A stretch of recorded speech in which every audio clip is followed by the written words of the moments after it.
इस वीडियो में हम आपके लिए एक चाइनीज फैंटेसी एडवेंचर फिल्म की कहानी लाए हैं। फिल्म की एडवेंचरस कहानी दानव राजा ड्रैगन और भेड़ियों की रानी द्वारा दुनिया की तबाही को रोकने के लिए देवताओं द्वारा एक इंसानी बच्चे को अपनी जादुई शक्ति देकर उसका पुनर्जन्म कराने पर आधारित है। फिल्म में काफी एक्शन देखने को मिलेगा, तो चलिए फिल्म की कहानी शुरू करते हैं। कई सौ साल पहले चीन के एक क्षेत्र चिटगांव को दिखाया जाता है, जहाँ एक बच्चा लॉलीपॉप खा रहा होता है कि तभी वहां दानवराज ड्रैगन का बेटा बच्चे को मारकर उसका कलेजा खाने आ जाता है। दरअसल उन दिनों चिटगांव में दानव छोटे इंसानी बच्चों को मारकर उनका दिल खा जाया करते थे। इससे पहले कि वो राजकुमार दानव बच्चे को खा पाता, चिटगांव का सेनापति ली जिंग अपनी पत्नी लेडी यिन के साथ वहां पहुंच जाता है। सेनापति ली और यिन का काम राज्य से दानवों का सफाया करना था। सेनापति अब अपनी पत्नी के साथ मिलकर दानव राजकुमार से लड़ने लगते हैं। दानव दोनों पर हमला करता है, पर लीजिंग की जवाबी हमले में वो मारा जाता है।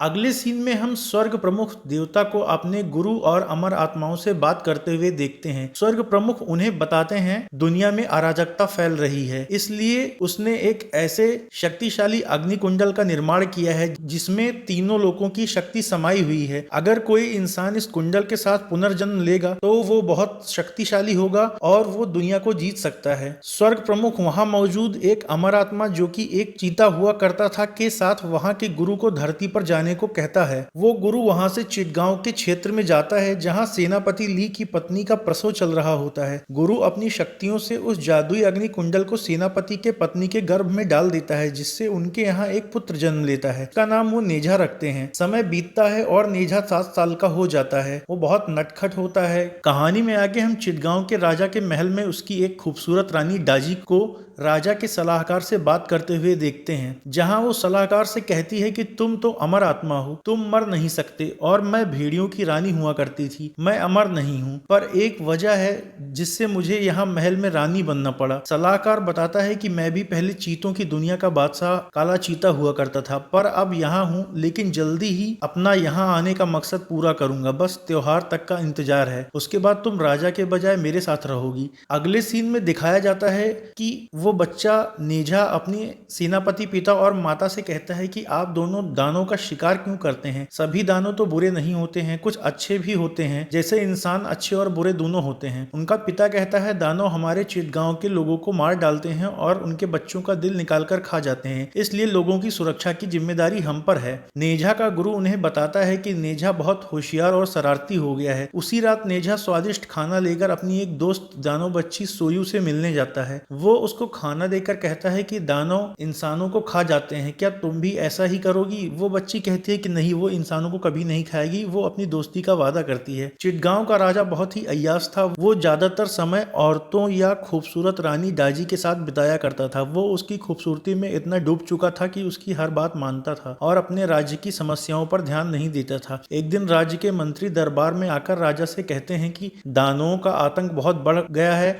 इसलिए हम लोग काले जंगल को घेर कर दानवों का खात्मा करने की इजाजत चाहते हैं। पर अपने सलाहकार और रानी के प्रभाव में आकर वो राजा जनता पर लगान दुगना कर देता है और दानवों को मारने पर प्रतिबंध लगाने की भी घोषणा करता है और कहता है कि अगर कोई लगान न दे तो उससे जबरदस्ती लगान वसूल किया जाए। सभी दरबारी और मंत्री सोच में पड़ जाते हैं कि आखिर राजा उन दुष्ट दानवों पर रहम क्यों दिखाने लगे। इसके बाद कई साल बीत जाते हैं। नेझा अब लगभग 17 साल का हो गया था। वो आज भी ये मानता था कि सभी दानव बुरे नहीं होते। एक दिन नेझा चिटगांव में आई एक जादूगरनी का जादू देखने जाता है। वो वहां अपना जादू दिखाती है और नेझा को जादू से एक कमल का फूल बना कर देती है। नेझा उस पर मोहित हो जाता है और उसके पीछे जाता है। वो उससे फूल निकालने वाले जादू का राज पूछता है, जिस पर वो उससे रात में मिलने को कहती है। नेझा रात में उससे मिलता है। दोनों पर एक दानवी की नजर होती है। वो जादूगरनी नेझा को बताती है कि उसके माँ बाप ने मरने से पहले उसको ये जादू सिखाया था ताकि वो अपना गुजारा कर सके। उसकी बातें सुनकर नेझा की उससे सहानुभूति होने लगती है। वो फिर से उसको जादू से एक फूल बना कर देती है। नेझा के जाने के बाद वो जादूगरनी उस दानवी से बात करती है और बताती है कि इंसान का रूप रखकर वो बहुत थक गई है। वो ये भी बताती है कि नेझा अब उसके जाल में फंस चुका है। जल्दी ही वो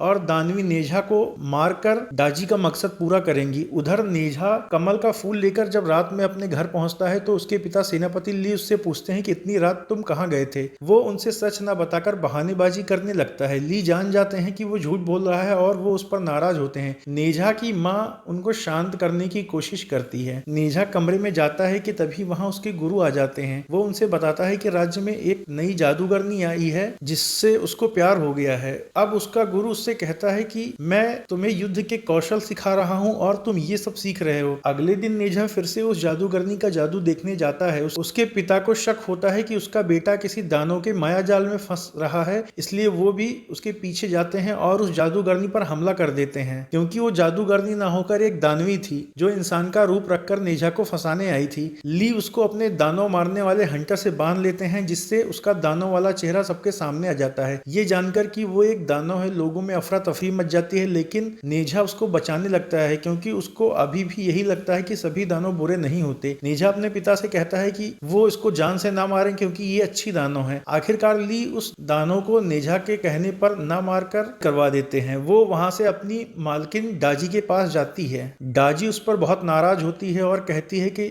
मैं तुम्हें नेझा को मारने का आखिरी मौका दे रही हूँ। वो कागज पर लिखी मंत्र की एक पर्ची देकर उससे कहती है ये मंत्र वाली पर्ची उसके शरीर पर चिपका देना, जिससे वो तुम्हारे बस में हो जाएगा। दानवी के जाने के बाद वहां पर सलाहकार आता है और वो उससे कहता है कि सेनापति ली ने ही उसको पकड़ा था। डाजी कहती है सेनापति ली से उसकी पुरानी और व्यक्तिगत दुश्मनी है और वो उसको खुद मारेगी। राजा का सलाहकार उससे कहता है कि तुम राजा की खास पत्नी हो, तुम चाहो तो उसको धोखे से सजा दिलवा सकती हो, पर त्योहार से पहले उसको कुछ मत करना, नहीं तो यहाँ से स्वर्ग तक तबाही मच जाएगी और हम दोनों की असली पहचान सबके सामने आ जाएगी। उधर नेझा अपने घर न जाकर अपने गुरु के कमरे में जाता है। गुरु के कहने पर भी जब वो वापस अपने कमरे में नहीं लौटता तो गुरु उसको कुछ समय पहले की एक घटना बताते हैं कि पहले कस्बे में एक दानव आया करता था। वो बच्चों का कलेजा खा लिया करता था। लोग दहशत में रहने लगे थे। उन दानवों ने मेरी छोटी बच्ची को भी मार डाला। उस वक्त राजा ने तुम्हारे पिता को सेनापति बनाया। वो तुम्हारी माँ के साथ मिलकर दानवों का शिकार करने लगे, जिससे दानवों में अफरा तफरी मच गई और शांति कायम होने लगी। पर पता नहीं क्यों राजा ने दानवों को मारने पर रोक लगा दी, जिससे जो दानव भाग गए थे वो भी वापस आ गए और फिर से लोगों का शिकार करने लगे। इस बात से तुम्हारे पिता बहुत चिंतित हैं कि कहीं उनके बेटे होने की वजह से दानव तुमको भी नुकसान न पहुंचाएं। तभी उसकी माँ वहां आ जाती है और वो उनके साथ घर चला जाता है। वहां राजा के सैनिक सेनापति को बुलाने के लिए आते हैं। उसकी पत्नी इतनी रात को ली को बुलाए जाने पर हैरान होती है, पर राजा के सख्त आदेश के कारण वो वहां चला जाता है। दरबार में राजा उसी बहरूपिया रानी डाजी के साथ रंगरेलियां मना रहा होता है। सेनापति के वहां पहुंचने पर राजा उससे कहता है मेरी रानी देखना चाहती है तुम दानवों का शिकार कैसे करते हो, उसको ये सब अपने नृत्य के माध्यम से दिखाओ। सेनापति असहज हो जाता है। दरअसल डाजी ने ही राजा से उसको बुलवाया था ताकि वो वीर सेनापति को अपने आगे नचाकर उसको अपमानित और परेशान कर सके। राजा का आदेश होने के कारण वो उनके आगे अपने शिकार का कौशल नृत्य के माध्यम से प्रस्तुत करता है। डाजी कहती है वो पूरी रात उसका नाच देखेगी। सेनापति पूरी रात नाचता है और थकने लगता है। उसी रात जादूगरनी जूलिया नेझा के पास आती है। नेझा के गले लगकर वो उसकी पीठ में डाजी की मंत्र वाली पर्ची चिपका देती है, जिससे वो उसके वश में हो जाता है। सुबह नेझा की माँ त्योहार की तैयारी ही कर रही होती है कि तभी सेनापति दरबार से वापस लौट आता है। रात भर नाचने की वजह से वो काफी गुस्से में और चिड़चिड़ा हो चुका होता है। आखिरकार त्योहार का आयोजन होता है और वहाँ गरीबों को खाना दिया जाने लगता है। ली की पत्नी उनसे कहती है आप दुखी और थके हुए हैं, आप आराम कर लीजिए, पर ली गुस्से में होता है और वो उसको धक्का दे देता है। नेझा अपनी माँ को संभालता है और अपने पिता पर बहुत नाराज होता है। अब जादूगरनी जूली मौके का फायदा उठाकर नेझा को उस मंत्र वाली पर्ची से कंट्रोल करने लगती है। सेनापति ली जूली को मारने दौड़ते हैं, पर जूली के वश में होकर नेझा बीच में आ जाता है और अपने पिता से ही लड़ने लगता है। उसके पिता उस पर हमला न करके जूली पर हमला करने की कोशिश करते हैं ताकि उसका सम्मोहन टूट जाए और नेझा आजाद हो जाए। नेझा खुद को कंट्रोल करने की कोशिश करता है। उसके पिता भी अपनी शक्ति से उसको शांत करने की कोशिश करते हैं। इसी दौरान जूली नेझा को जान से मारने के लिए अपनी शक्ति से उस पर हमला करती है, पर नेझा की माँ उसको बचाने के लिए बीच में आ जाती है, जिससे उसकी शक्ति के प्रहार से वो मारी जाती है। नेझा तब तक खुद पर काबू पा चुका होता है। अपनी माँ के मरने पर वो चीखने चिल्लाने लगता है। ली अब बहुत गुस्से में आ जाता है। वो भाग रही जूली को मारने के लिए उसे अपने दानव मारने वाले हंटर से बांध देता है, जिससे वो अपने दानव वाले असली रूप में आ जाती है। ली उसको वहीं मार डालता है और अपने बेटे से कहता है तुम्हारी माँ तुम्हारे वजह से ही मारी गई है, क्या अब तुम खुश हो? नेझा अपनी माँ की मौत की वजह खुद को मानकर बहुत दुखी हो जाता है और उनके गम में चीखता चिल्लाता जंगल में भाग जाता है। राजा के महल में डाजी सलाहकार के पास जाकर उससे कहती हैं कि ली की पत्नी तो मर गई, उसका बेटा भी भाग गया, अब मैं ली को भी जाकर खत्म कर देती हूँ। सलाहकार डाजी को अपनी शक्ति से बांध देता है और अपने असली रूप यानी अमर आत्मा गंगू के रूप में आ जाता है। दरअसल गंगू स्वर्ग की वही अमर आत्मा थी जिसे स्वर्ग के स्वामी देवता ने पृथ्वी पर भेजा था ताकि वो अग्नि कुंडल की शक्ति के साथ जन्म लेने वाले बच्चे पर नजर रखें और दुनिया से बुराई खत्म करने में उसकी मदद करे। पर गंगू ने स्वर्ग के स्वामी को धोखे में रखकर खुद का रूप बदल लिया और राजा का सलाहकार बन गया, क्योंकि उसकी योजना पूरी दुनिया पर हुकूमत करने की थी। उसने भेड़ियों की रानी डाजी को भी अपने साथ मिला लिया क्योंकि वो भी सेनापति ली और राज्य के लोगों से बदला लेना चाहती थी। गंगू अब डाजी से कहता है,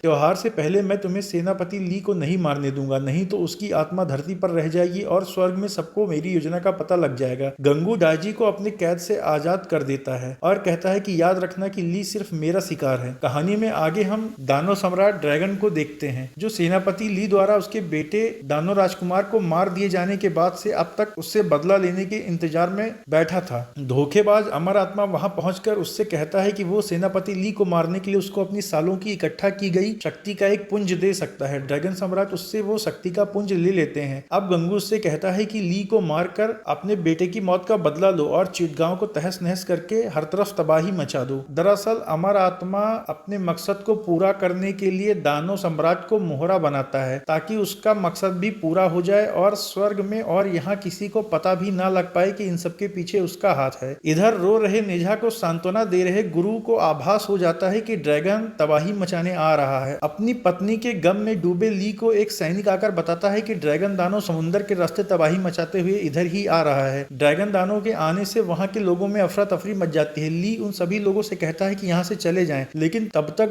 ड्रैगन दानव वहां पहुंच जाता है। ली इसको ललकारते हुए कहता है कि तुम्हारी यहाँ आने की हिम्मत कैसे हुई। ड्रैगन सम्राट कहता है कि तुमने मेरे कई लोगों को मारा, पर आज मरने की बारी तुम्हारी है। ड्रैगन दानव अमर आत्मा की शक्ति पाकर बहुत ताकतवर हो चुका था। वो ली पर अपने शक्ति से हमला करता है। ली एक दो बार तो उसका हमला रोक लेता है, लेकिन दानव के अगले प्रहार को वो झेल नहीं पाता और गिर जाता है। अब इससे पहले कि वो ली को जान से मार देता, ली का बेटा नेजा वहां पहुंचकर दानव पर हमला करके उसे पीछे ढकेल देता है। दानव उससे कहता है, तुम्हारे पिता ने मेरे बेटे की जान ली थी, जिस पर नेजा कहता है तो तुम उसके बदले मेरी जान ले लो, पर उन्हें छोड़ दो। ली नेजा से यहाँ से चले जाने को कहता है, पर नेजा वहां से जाने से इनकार कर देता है और ड्रैगन दानव से लड़ने लगता है। दोनों एक दूसरे पर कभी हमला करते हैं तो कभी बचते हैं, पर ड्रैगन की शक्ति के आगे नेजा कमजोर पड़ने लगता है और ड्रैगन के वार से वो गिर जाता है। पर वो हिम्मत कर दोबारा अपनी पूरी शक्ति लगाकर खुद को उसी शक्तिशाली कुंडल में बदल देता है। दानव ड्रैगन बनकर उस कुंडल को निगलने की कोशिश करता है, पर उसके चिथड़े उड़ जाते हैं। इस तरह दानव और नेजा दोनों मारे जाते हैं। पत्नी के गम में पहले से ही दुखी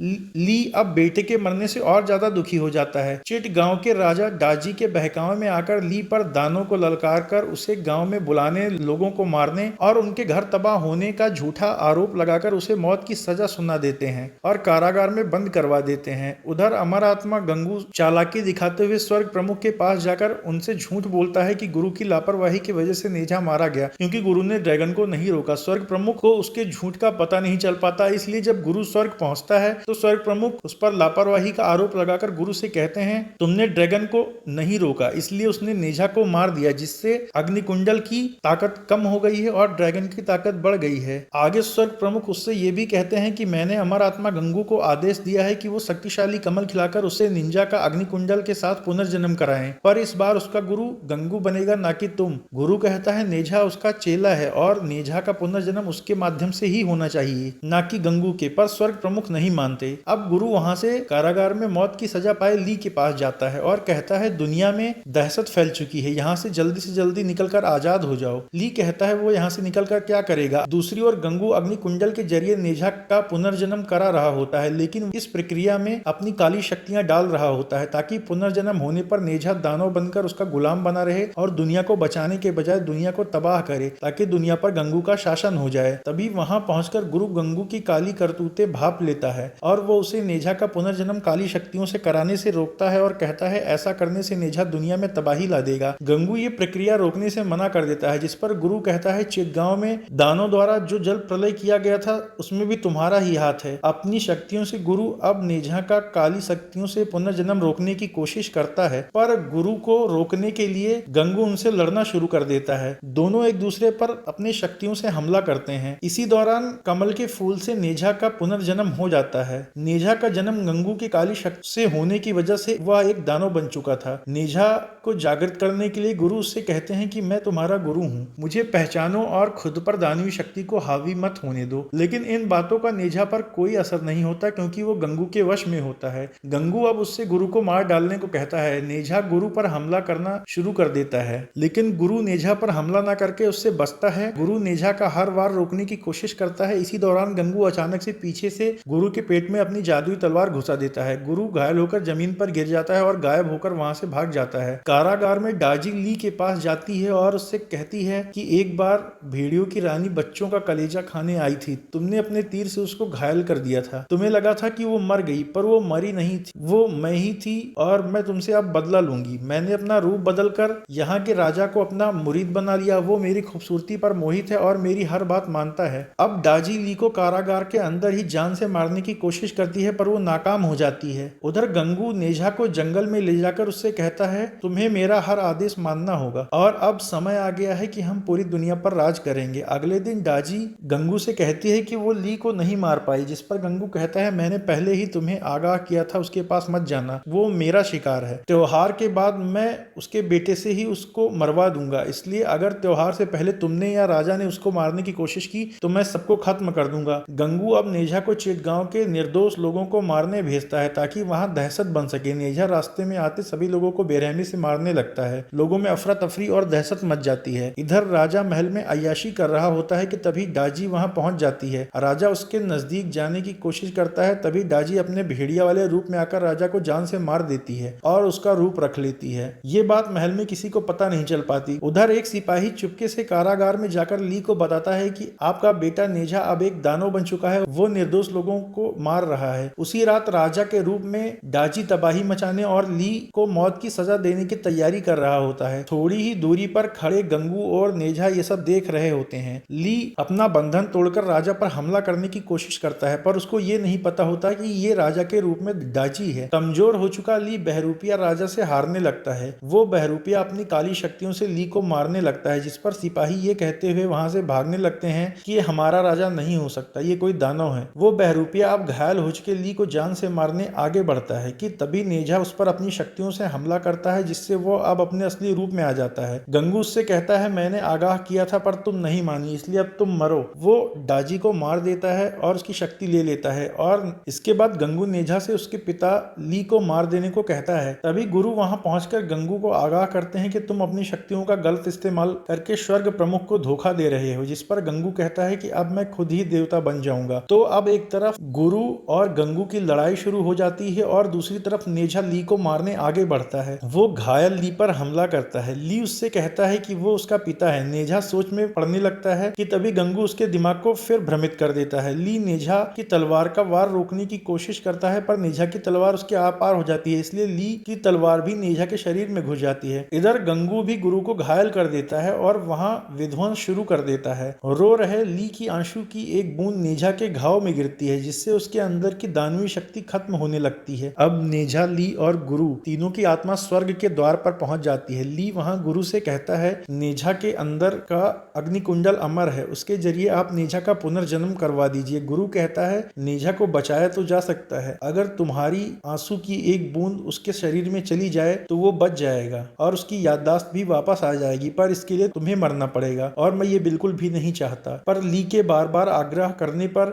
गुरु नेझा को जीवित कर देते हैं, लेकिन उसका पिता मर जाता है। आंख खुलने पर अपने पिता को मरा हुआ देखकर नेझा गुस्से में गंगू पर हमला कर देता है। नेझा कमजोर ना पड़े इसलिए उसका गुरु अपने जीवन भर की शक्ति का चक्र भी उसको दे देते हैं। गंगू और नेझा में अब भीषण युद्ध शुरू हो जाता है। दोनों एक दूसरे पर अपनी शक्ति से प्रहार करने लगते हैं। नेझा अपनी शक्तियों से गंगू पर भारी पड़ने लगता है और अपनी शक्तिशाली तलवार से प्रहार करके गंगू को नीचे गिरा देता है। गंगू का शरीर नष्ट हो जाता है और वो फिर से एक चीता बन जाता है। इसके बाद हम देखते हैं कि स्वर्ग में स्वर्ग प्रमुख ली को धरती का राजा घोषित कर देते हैं और उसके बेटे और उसको धरती से दानवों को मिटाने के लिए कहते हैं। ये फैंटेसी एडवेंचर फिल्म यहाँ पर खत्म हो जाती है। अगर आपको भी ये कहानी पसंद आई हो तो वीडियो को लाइक और शेयर करें और चैनल को सब्सक्राइब करना ना भूलें।